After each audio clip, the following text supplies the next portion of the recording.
پیدائش 39 باب۔ اور یوسف کو مصر میں لائے، اور پوتیفار مصری نے، جو فرعون کا ایک حاکم اور جلداروں کا سردار تھا، اس کو اسماعیلیوں کے ہاتھ سے جو اسے وہاں سے لے گئے تھے خرید لیا۔ اور خداوند یوسف کے ساتھ تھا، اور وہ اقبال مند ہوا، اور اپنے مصری آقا کے گھر میں رہتا تھا۔ اور اس کے آقا نے دیکھا کہ خداوند اس کے ساتھ ہے، اور جس کام کو وہ ہاتھ لگاتا ہے خداوند اس میں اسے اقبال مند کرتا ہے۔ چنانچہ یوسف اس کی نظر میں مقبول ٹھہرا، اور وہی اس کی خدمت کرتا تھا، اور اس نے اسے اپنے گھر کا مختار بنا رکھا۔ اور اس نے اسے اپنے گھر کا مختار بنا کر اپنا سب کچھ اسے سونپ دیا۔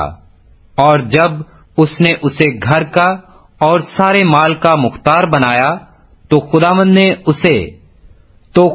نے اس مصری کے گھر میں یوسف کی خاطر برکت بخشی، اور اس کی سب چیزوں پر جو گھر میں اور کھیت میں تھیں خداوند کی برکت ہونے لگی۔ اور اس نے اپنا سب کچھ یوسف کے ہاتھ میں چھوڑ دیا، اور سوا روٹی کے جسے وہ کھا لیتا تھا اسے اپنی کسی چیز کا ہوش نہ تھا۔ اور یوسف خوبصورت اور حسین تھا۔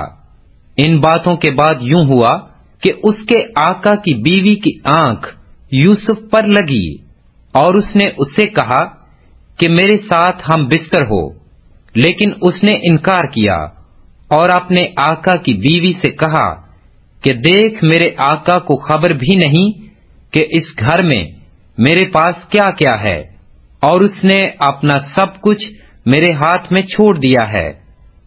اس گھر میں مجھ سے بڑا کوئی نہیں، اور اس نے تیرے سوا کوئی چیز مجھ سے باز نہیں رکھی، کیونکہ تو اس کی بیوی ہے۔ سو بھلا میں کیوں ایسی بڑی بدی کروں اور خدا کا گنہگار بنوں؟ اور وہ ہر چند روز یوسف کے سر ہوتی رہی، پر اس نے اس کی بات نہ مانی کہ اس سے ہم بستر ہونے کے لیے اس کے ساتھ لیٹے۔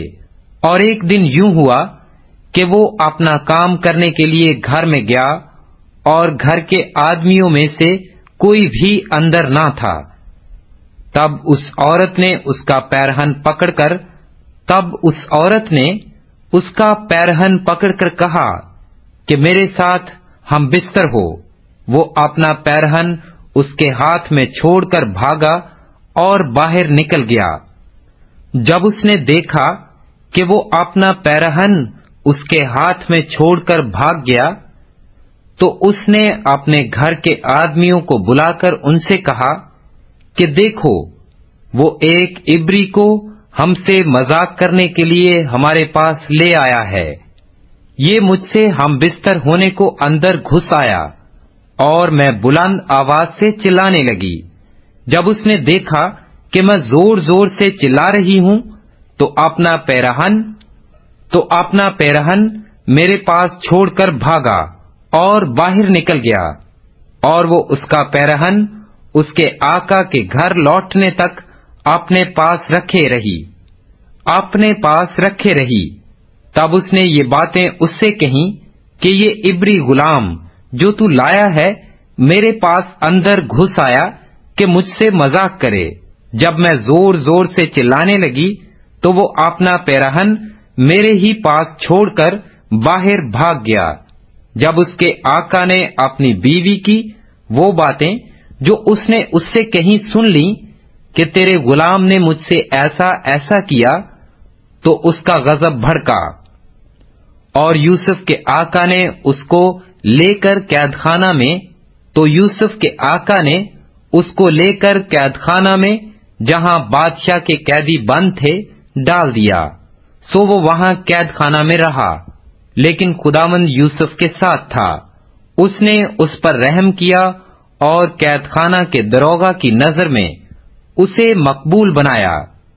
اور قید خانہ کے دروگا نے سب قیدیوں کو جو قید میں تھے یوسف کے ہاتھ میں سونپا، اور جو کچھ وہ کرتے اسی کے حکم سے کرتے تھے۔